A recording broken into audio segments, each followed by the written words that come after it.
आज सत्यभामा नारद जी से महाराज से कहती है, महाराज कोई ऐसी पूजा करिए कि गोविंद हमारी ही सुने। हाँ, वो हमारी नहीं सुनते आजकल। नारद जी महाराज कहते हैं कि देवी पूजन तो है, गोविंद आपकी ही सुनेंगे, लेकिन उसमें थोड़ा धन ज्यादा खर्चा होगा। बोलो जय श्री राधे। सत्यभामा जी कहती है धन की चिंता मत करिए। हाँ, धन का अहंकार है, 2 कुंटल सोना देती है वो स्मंतक मणि। बोले धन की चिंता मत करो, पूजा में जितना धन लगेगा उतना धन देंगे, लेकिन पूजा अच्छी होनी चाहिए। बोले ठीक है।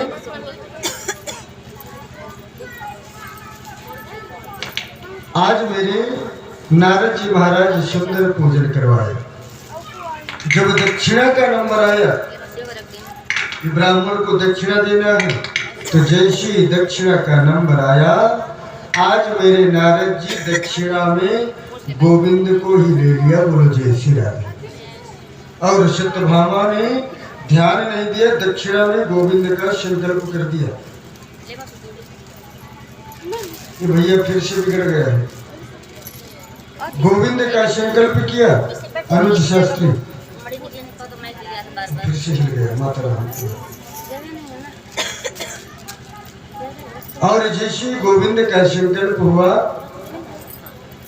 तो सुखदेव जी महाराज कहते हैं, नारद जी महाराज अपना झोला ठाकुर जी को दिया, लीजिए महाराज, दक्षिणा में हमें आप मिलेंगे, आज से आप हमारे चेला हो गए, ये झोला पकड़िए और हमारे पीछे पीछे चलिए। हाँ, जैसी गोविंद को, मेरे ठाकुर जी को नारद जी लेकर के जाने लगे,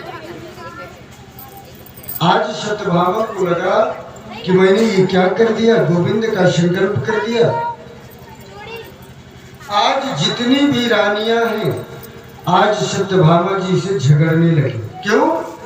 क्या गोविंद के ऊपर आपका ही अधिकार है? क्या हमारा अधिकार नहीं है? आपने गोविंद का संकल्प कर दिया, हमसे पूछा भी नहीं। हाँ, अब बताइए, जब 2 माताएं या 4 माताएं जब आपस में लड़ती हैं तो कितना शोरगुल प्रारंभ हो जाता है। और वहां पर अगर 16,107 रानियां लड़ेंगी तो कितना कोलाहल होगा। हाँ, आज सत्यभामा ने सोचा कि ये तो मुझसे गड़बड़ हो गया, क्या करूं, कुछ समझ में नहीं आ रहा। लेकिन उस स्थान पर माता रुक्मिणी नहीं है। हाँ, आज सत्यभामा माता रुक्मिणी के पास गई और कहती है, दीदी मुझसे बहुत बड़ा अपराध हो गया।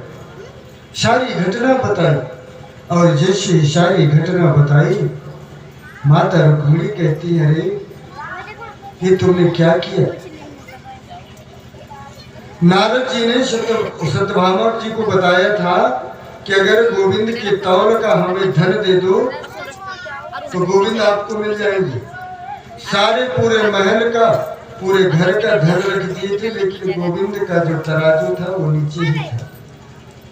माता रुक्मिणी आ जाती है, गोविंद को सादर प्रणाम करती है, फिर विचार करती है, गोविंद से मन ही मन कहते हैं, अरे गोविंद, ये आपकी लीला क्या है?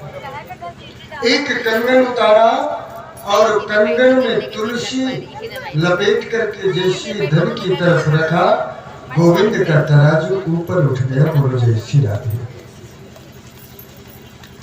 कहने का मतलब ये है कि जैसे हम अपने घर में लड्डू गोपाल का पूजन करते हैं या शालिक राम भगवान का पूजन करते हैं,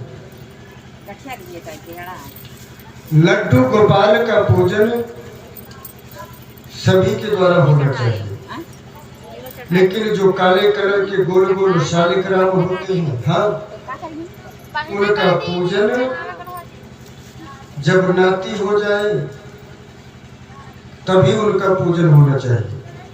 माताओं के लिए जब नाती की प्राप्ति हो जाए, चाहे वो बेटी का हो चाहे बेटे का हो, तभी शालिक राम भगवान का पूजन करना चाहिए। लेकिन लड्डू गोपाल का सभी को पूजन करना चाहिए। बोलो जय श्री राधे। लेकिन जब भी लड्डू गोपाल और शालिक राम भगवान का पूजन करें तो उनमें तुलसी दल जरूर चढ़ाएं। अगर हम तुलसी दल नहीं चढ़ाते तो हमारी पूजा अधूरी है। तुलसी दल चढ़ाएं या तुलसी की माला चढ़ाएं ठाकुर जी को। जब भोग लगाएं तो तुलसी दल रख करके भोग लगाएं। तुलसी दल सिर्फ गणेश जी में नहीं चढ़ती और ठाकुर जी का विशेष पदार्थ है। जो व्यक्ति लड्डू गोपाल ठाकुर जी का पूजन करते हैं, शालिग्राम भगवान का पूजन करते हैं, और अगर हम तुलसी दल उनके प्रसाद में नहीं रखते, तुलसी दल उनके ऊपर नहीं चढ़ाते, तो हमारी पूजा अधूरी मानी गई है। बिल्व पत्र जैसे भोलेनाथ के लिए आवश्यक है, वैसे ही तुलसी दल गोविंद पूजा के लिए नितांत आवश्यक है। 7 दिन तक तुलसी दल चलती है, 7 दिन तक अशुद्ध नहीं होती। धुल करके आप पुनः गोविंद को अर्पण कर दें। और जो माता बहन मेरे भाई लोग जो भी गोविंद पर तुलसी दल चढ़ाते हैं या उनके प्रसाद में तुलसी दल रखते हैं, तो उनका वैवाहिक जीवन, दाम्पत्य जीवन बड़ा ही सुखमय व्यतीत होता है। बोलो जय श्री राधे। तो जब भी पूजन करें तुलसी दल जरूर अर्पण करें। द्वादशी और इतवार को तुलसी नहीं तोड़ी जाती। द्वादशी तिथि और रविवार को तुलसी नहीं तोड़ी जाती। बाकी दिनों में जो है तुलसी तोड़ी जाती है, तो एक दिन पहले से तोड़ लें। 7 दिन तक माता तुलसी का विधान है, धुल करके चढ़ा दें, लेकिन तुलसी जरूर चढ़ाएं। बोलिए वृंदावन बिहारी लाल की जय। एवं कृष्णो विजयो शंकरेण च संयुतो शस्मरेत प्रातरुत्थाय तस्य स्यात् पराजयः। मेरे गोविंद का और मेरे भोलेनाथ का भी युद्ध हुआ। बोलो जय श्री राधे।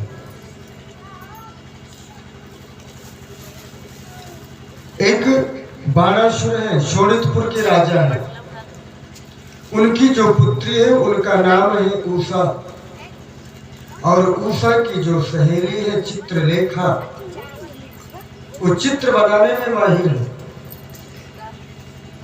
जो कुशवांड नाम का मंत्री है उनकी पुत्री है चित्रलेखा, और शोणितपुर के जो राजा बाणासुर हैं उनकी पुत्री है उषा। तो बाणासुर के पास 1000 भुजाएं हैं। 1000 भुजाओं के द्वारा भोलेनाथ का पूजन किया। भोलेनाथ का भक्त है। भोलेनाथ ने कहा भैया वरदान मांगो, तो भोलेनाथ से वरदान मांगता है बाणासुर। बोले महाराज आप मेरे नगर की रक्षा करें। बोलो जय श्री राधे। बोले ठीक है। कुछ दिन बीतने के बाद पुनः भोलेनाथ के पास आता है बाणासुर और कहता है महाराज ये मेरे 1000 भुजाएं हैं, और इन 1000 भुजाएं भार स्वरूप हैं, इनका कोई मतलब नहीं है। क्यों? बोले इन 1000 भुजाओं में युद्ध के लिए खुजली उठती है। बोलो जय श्री राधे। हाँ, जब पहाड़ों में खुजलाता हूं तो पहाड़ टूट जाते हैं, धूल जैसे मिल जाती हैं, धूल जैसे हो जाते हैं। अरे महाराज 1000 भुजाएं दी हैं तो कोई बराबर का भी मिलेगा, उससे 2-2 हाथ हो जाए। तो माता पार्वती को क्रोध आ गया। एक झंडा दिया, ये झंडा लेकर के जाओ। जिस दिन ये झंडा गिर जाए तो समझ लेना कि खुजली मिटाने वाला जल्दी आएगा। बोलो जय श्री राधे। हाँ, आज उषा रात में सो रही थी। स्वप्न में गोविंद के पुत्र श्री प्रद्युम्न जी महाराज और प्रद्युम्न जी महाराज जी के पुत्र अनिरुद्ध जी का दर्शन किया स्वप्न में। और बीच में ही स्वप्न टूट गया। और जैसे ही जगी चित्रलेखा ने पूछा क्या हुआ देवी? बोले अभी एक स्वप्न में एक ऐसा पुरुष, अद्भुत पुरुष आया था कि मैंने उसका वर्णन कर लिया स्वप्न में ही। और जो भी हो आप उसे लेकर के आए। आज चित्रलेखा सबसे पहले देवताओं का चित्र बनाया, नाग गंधर्व किन्नर सभी का चित्र बनाया। बोले इनमें से कोई नहीं है। जितने भी पृथ्वी के राजा थे सबका चित्र बनाया। और अंत में जब गोविंद का चित्र बनाया, मेरे ठाकुर जी का चित्र बनाया, तो बोले ये नहीं है लेकिन ऐसा ही दिखता है वो भी। बोलो जय श्री राधे।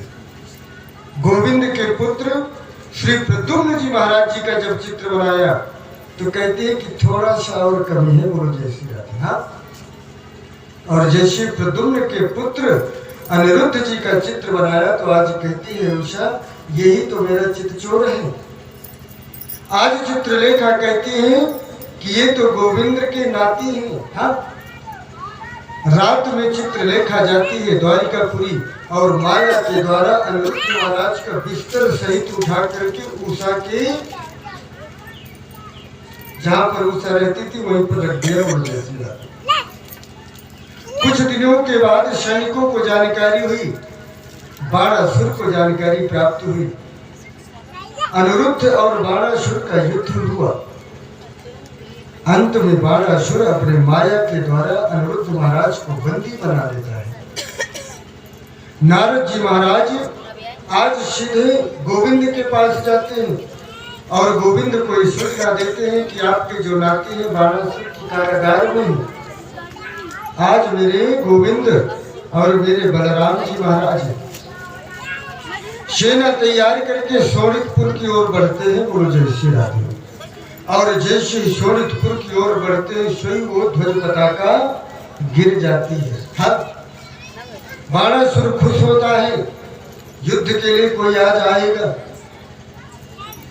भोलेनाथ के पास समाचार भेजा गया आपकी जिम्मेदारी थी, आप हमारे नगर की रक्षा करेंगे। हाँ, भोलेनाथ भी नंदी में सवार होकर के गोविंद से युद्ध करने के लिए आ रहे हैं। बोलो जय श्री राधे। सुखदेव जी महाराज राजा परीक्षित से कहते हैं राजन आज जैसे मेरे ठाकुर जी का और भोलेनाथ आमने सामने खड़े हैं। हाँ, वो अपना त्रिशूल लिए हैं और मेरे ठाकुर जी सुदर्शन चक्र। अपनी अपनी जोत से सभी लोग युद्ध करने लगे। मेरे गोविंद और भोलेनाथ का युद्ध प्रारंभ हो गया। इधर से अग्नि अस्त्र जाता तो उधर से दूसरा अस्त्र आता। अनेक अस्त्र शस्त्र चले गोविंद और भोलेनाथ के बीच में। अंत में भोलेनाथ ने अपना त्रिशूल उठाया, गोविंद ने सुदर्शन चक्र। दोनों अपने आप ही शांत हो गए। भोलेनाथ ने महेश्वर ज्वर छोड़ा, यानी बुखार। एक बुखार आता है, ऐसा आता है कि जो जाड़ा दे करके आता है उसको वैष्णव ज्वर कहते हैं। जो जाड़ा दे करके बुखार आता है और जो बिना जाड़ा दे करके बुखार आए उनको माहेश्वर ज्वर कहते हैं उस बुखार को। तो गोविंद ने वैष्णव, भोलेनाथ ने माहेश्वर ज्वर छोड़ा, गोविंद ने वैष्णव ज्वर छोड़ा। और कहते हैं कि जो माहेश्वर ज्वर और वैष्णव ज्वर की कथा सुनते हैं उनको बुखार बहुत कम आता है। बोलो जय श्री राधे। और अगर बुखार आ भी जाए तो ये कथा अगर सुनते हैं तो उनका बुखार दूर हो जाता है। बोलो जय श्री राधे।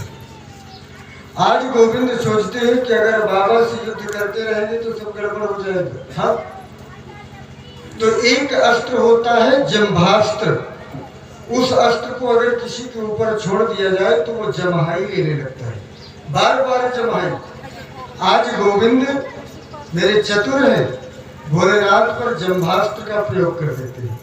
भोलेनाथ बैठ करके जमाई लेने लगे और जैसे ही मेरे ठाकुर जी को थोड़ा समय मिला तुरंत बाणासुर के सामने पहुंच गए और सुदर्शन चक्र से जैसे केले का झाड़ काटते हैं ना, वैसे ही सुदर्शन चक्र से उसकी भुजाएं काटने लगे। बोलो जय श्री राधे। सारी भुजाएं काट दी, सिर्फ 2 भुजाएं बची। हाँ, आज बाणासुर गोविंद की प्रार्थना करता है और उषा और अनिरुद्ध का सुंदर विवाह होता है। बोलो जय श्री राधे।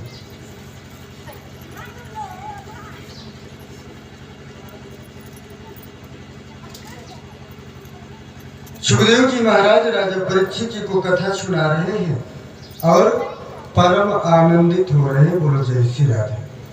ताली बजाने के लिए सिर्फ आज ही बोलेंगे, कल से नहीं बोलेंगे। हाँ, सिर्फ आज ही बोलेंगे कि जो भी टूटा फूटा बड़े गोविंद की सेवा में अपनी सेवा को समर्पित करना है।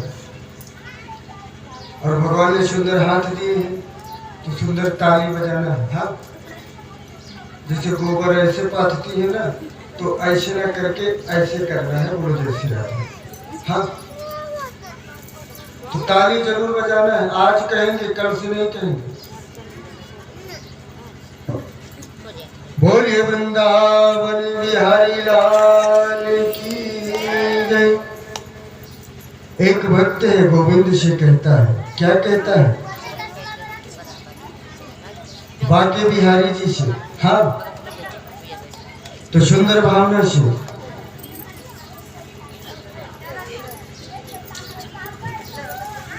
बाके बिहारी मुझको देना सहारा,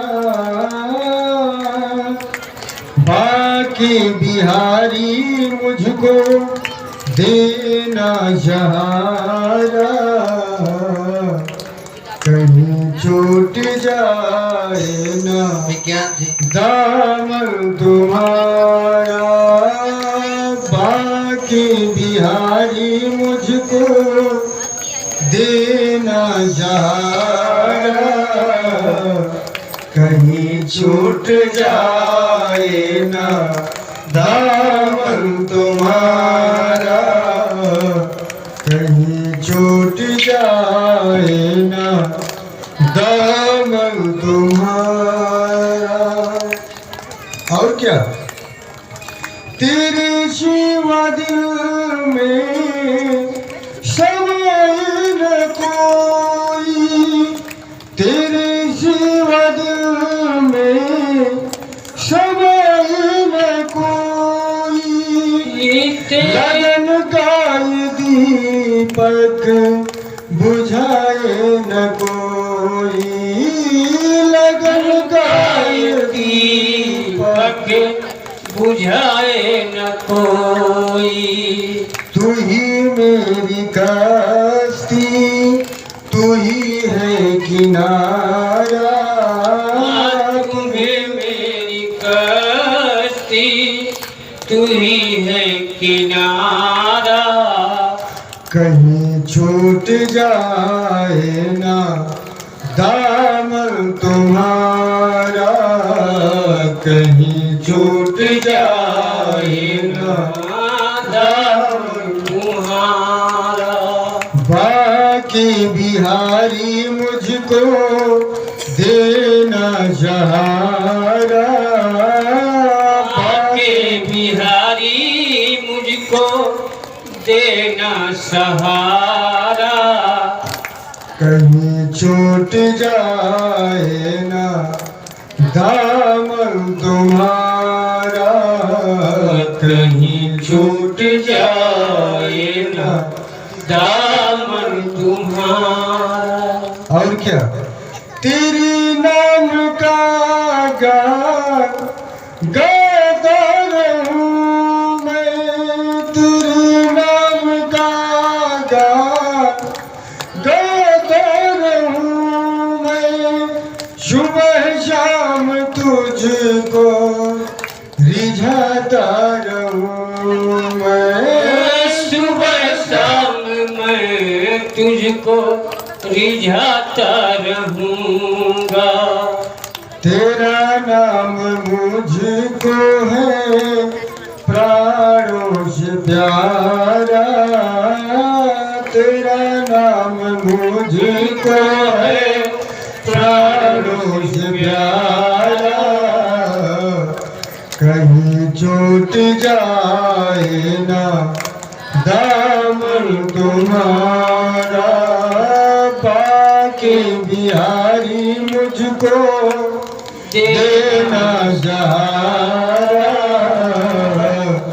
कहीं छूट जाए ना दामन तुम्हारा, बाके बिहारी मुझको देना सहारा, बाके बिहारी मुझको देना सहारा, कहीं छूट जाएगा दामन तुम्हारा। और क्या तेरी राशदी से हटाती है दुनिया, तेरे रास्ते से हटाती है दुनिया, इशारों इशारों से बुलाती है दुनिया, इशारों इशारों से बुलाती है दुनिया, देखो न हरगिज में दुनिया का इशारा, देखो न हरगिज में दुनिया का इशारा,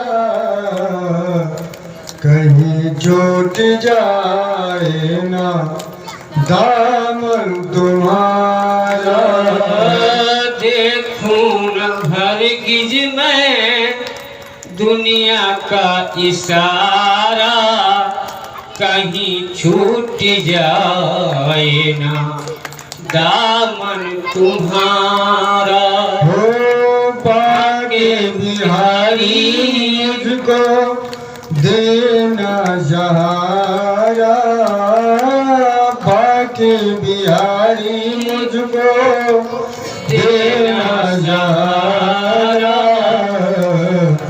कहीं छूट जाए ना दामन तुम्हारा, कहीं छूट जाए ना दामन तुम्हारा।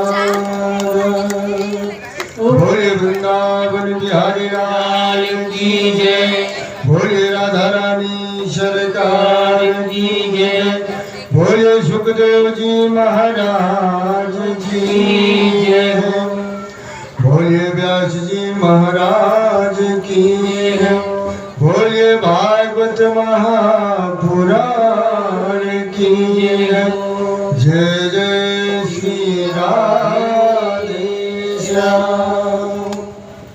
श्री राधे। सुखदेव जी महाराज राजा परीक्षित जी को दिव्य कथाएं सुना रहे हैं, बोलो जय श्री राधे। और कथा सुना रहे हैं और परम आनंदित हो रहे हैं, बोलो जय श्री राधे। एक राजा है जिनका नाम है राजा नृग, बहुत दान करते हैं। हाँ, आकाश मंडल में जितने तारे हैं, शरीर में जितने बाल हैं, शरीर में जितने रोमे हैं, इतनी गायों का दान किया, बोलो जय श्री राधे। हाँ, एक बार क्या हुआ कि ब्राह्मणों को गायों का दान कर रहे थे, बोलो जय श्री राधे। और एक बात और ध्यान दीजिएगा, जब भी कभी गाय का दान करें तो कुछ लोग होते हैं, हाँ, जब ये आता है कि महाराज गौदान करना है, महाराज जी को गाय देना है, हाँ, तो घर की जो सबसे बूढ़ी गाय होगी, बोलो जय श्री राधे। हाँ, सबसे बूढ़ी गाय, और बूढ़ी तो साथ में है भी, जब बूढ़ी है तो दूध रहेगा ही नहीं, बोलो जय श्री राधे। महाराज जी को दे दो, ले जाएंगे। हाँ महाराज जी आप अपनी गाय ले जाइएगा, बोलो जय श्री राधे। हमें ये पाप नहीं चाहिए कि दान करने के बाद हम आपकी गाय बांधे। हाँ अरे भैया गाय देना है तो ऐसी गाय दो। नंद बाबा जी के लिए आया है, धेनु नाम नीते प्रादात विप्रेभ्य समलंकृते। जब उन्होंने गायों का दान दिया था तो हाल की ब्याई हुई गाय दूध देती हुई बछड़े से युक्त गायों का दान दिया था। जब भी गाय का दान करे तो ऐसी गाय का दान करे जो दूध देती हो, बछड़े सहित या जो भी हो उसके सहित दान करे। ऐसा नहीं कि बूढ़ी गाय और मारती भी हो, लात भी चलाती हो, बराबर बोलो जय श्री राधे। तो जब गुरु महाराज लेकर के जाए, गुरु जी तो है या गुरु माता तो है, तो उनके हाथ पैर टूट जाए, बोलो जय श्री राधे। हाँ